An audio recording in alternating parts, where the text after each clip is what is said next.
You understand, ball's ball. You know, the ball never been a problem for me. It's, you know, whatever optics or whatever everybody makes up after, outside the game.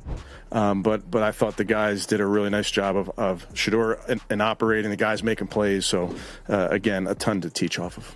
But in the game, y'all kind of know who I am.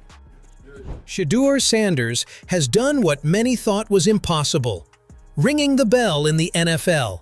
But there's one person who isn't ready to give him the credit he deserves: Kevin Stefanski. Despite Shedeur's undeniable talent, Stefanski refuses to acknowledge him with the respect that every great player should receive. Not once has he called Shedeur the best player, nor has he given any praise for the incredible performance we've all witnessed. So why the silence? Is Stefanski intentionally downplaying Shedeur's achievements, or is there something deeper at play here? Is he being pressured by higher-ups to avoid recognizing Shedeur's greatness? This situation raises an uncomfortable question, and it points to one thing: racism. In today's video, we're going to dive deep into the underlying tensions, explore the reasons behind Stefanski's behavior, and break down what this reveals about the bigger issues in the NFL. But before we get started, don't forget to hit that like button and subscribe, because Shedeur's story deserves to be heard. Listen to this. This football team got better this entire week by stacking these days, by competing versus them out there on the practice field, by competing versus them on the game field. Special teams, Buki, takeaway. Oh yeah,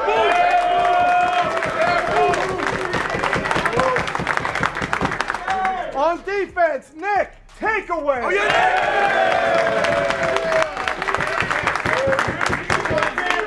Where is Shedeur Sanders in all of this?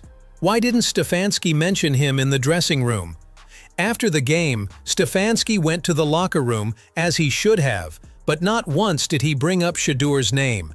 He was quick to praise players like Nick Chubb, who had an excellent game, but Shedeur was also there, showing up in a big way.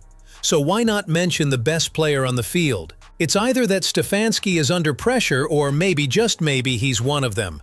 One of the people who refuses to give Shedeur the recognition he's earned.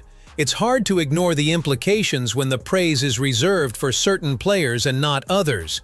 Stefanski was even hesitant to talk about Shedeur in the press conference. He seemed visibly uncomfortable, almost stuttering as he forced himself to stop every time he had to mention Shedeur's name. It's clear something's off here. The Browns aren't exactly eager to let Shedeur Sanders shine. Despite his game-changing performance, they're not letting him take center stage. When a journalist asked Stefanski about Shedeur, he started off by giving a slight praise, but instead of highlighting what Shedeur did right, he immediately started nitpicking his mistakes. It's almost as if they want to downplay his impact, pushing the narrative that Shedeur isn't quite worthy of the praise he's getting. This is a clear pattern of refusing to give him the recognition he deserves. Yeah, pleased with Shedeur, pleased with the offense. Again, not perfect, plenty that we can work on, but I thought the guys did a really nice job of Shedeur and operating, the guys making plays. So, again, a ton to teach off of. But Shedeur is done staying quiet. Recently, after a game, he wasn't about to let Tony Grossi off the hook. Known for his harsh criticism, Grossi had never once given Shedeur a word of praise. This time, Shedeur wasn't holding back. With fire in his eyes, he walked up to Tony and asked, "Now, Tony, you got something positive to say about me?" He didn't stop there, continuing, "You always talk negative about me when I ain't done nothing to you. Why's that?" Shedeur wasn't backing down anymore. He's tired of the silence and the disrespect. This is his moment, and he's making sure his voice is heard, loud and clear. Tony, I be hoping you be. Tony, I be hoping you got something positive to say about me. You only say negative stuff about me, and I'm like, I ain't do nothing to you. No. I ain't seen nothing positive that you ever said. Shedeur Sanders' bold questions left Tony Grossi stunned. The veteran writer, visibly pissed, couldn't hide his frustration. It was clear the confrontation had struck a nerve, but honestly, he had it coming. After years of harsh and unfair criticism, Shedeur had every right to stand up for himself. Just when the tension seemed like it was about to boil over, Shedeur did something unexpected. He diffused the situation with a laugh. He revealed it was all a setup, catching Grossi completely off guard. In that moment, Shedeur showed not only his confidence, but also his ability to handle pressure with grace. He wasn't just confronting the media, he was showing the world he's in control of his narrative, and nothing is going to hold him back. Obviously, it was counterproductive because he's got a sore arm. Okay, so you're using that as a negative against the kid? I don't understand. Jesus God, would you give him a chance? Well, My God, here's the because his thing. arm's sore?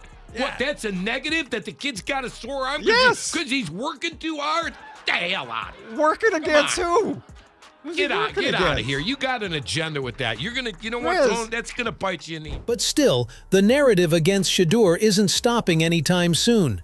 It seems the Browns, with all their influence and resources, are feeding the haters. Just look at Cam Newton, who quickly dismissed Shedeur Sanders' immaculate passes during the game. Instead of recognizing Shedeur's skill, Cam shifted the conversation, claiming that the true measure of a quarterback isn't just about making perfect passes, it's about what you have from the neck up. According to Cam, being a great quarterback is all about scanning the defense, understanding the pressures, and making the right decisions when the heat's on. It's as if Cam is trying to downplay Shedeur's performance.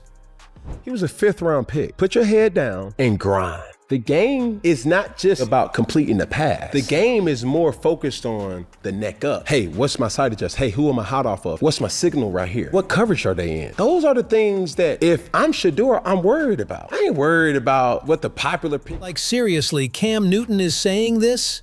It's hard to believe, especially when you take a closer look at the game. Shedeur Sanders wasn't just slinging passes, he was reading defenses, making split-second decisions, and moving the ball downfield with surgical precision. His football IQ was on full display, the very thing Cam claims is the true measure of a quarterback. Legendary coach Herm Edwards, always the seasoned strategist, had the perfect counter to Cam Newton's critique. Edwards broke down Shedeur Sanders' touchdown with the precision of someone who's seen it all. He praised the split-second read Sanders made, recognizing the small opening after Shedeur skillfully dodged the defense. Most quarterbacks would have hesitated, unsure if the window was big enough. But not Shedeur. The moment he saw that sliver of opportunity, he threaded the needle with pinpoint accuracy. Edwards, clearly impressed, made one thing crystal clear. That's the kind of play you don't often see from a rookie. It wasn't just about the throw, it was about the timing, the decision-making, and the poise under pressure. It was a veteran's move, showcasing Shedeur's football IQ and ability to stay calm when the stakes were high. This wasn't just talent, it was maturity and mental sharpness far beyond his years. Edwards' praise cut through the noise, reminding everyone that Shedeur is playing at a level few rookies ever reach. Squares his shoulders up again. I mean, this is the part. He looks down the field, finds a little window, threads it right in there. So that right there for a rookie quarterback. In conclusion, Stefanski's hesitation to praise Shedeur Sanders is telling. It's not simply about a coach holding back praise. There are larger powers at play here, actively trying to control the narrative against Shedeur. Whether it's the Browns' hierarchy or other influential figures within the NFL, they seem determined to downplay Shedeur's greatness, even as he consistently proves himself on the field. This effort to silence him isn't just about one person's opinion. It's part of a broader attempt to limit his recognition and make sure he doesn't dominate the conversation. But here's the thing. Shedeur's performance will not be overshadowed. His skills, his decision-making, and his ability to rise above the noise will only continue to speak louder. With every game, he's cementing his place as one of the top quarterbacks in the league, and no narrative can change that. The more he plays, the more undeniable he becomes. And then there's Cam Newton, who tried to downplay Shedeur's performance by focusing solely on what's from the neck up. But even Newton's criticism can't shake Shedeur's confidence or his growing legacy. Shedeur's future in the NFL is bright no matter how much others try to hold him back. What do you think of all this? Do Do you believe there's a larger agenda at play trying to downplay Shedeur Sanders' incredible talent, or is it just a matter of individual biases? Why do you think Stefanski and others in the NFL are hesitant to give Shedeur the respect he clearly deserves? And what about Cam Newton's comments? Do you think they were fair, or is he overlooking the bigger picture of Shedeur's performance? Drop your thoughts in the comments below, because this story is far from over, and we want to hear what you think about how Shedeur is being treated in the NFL.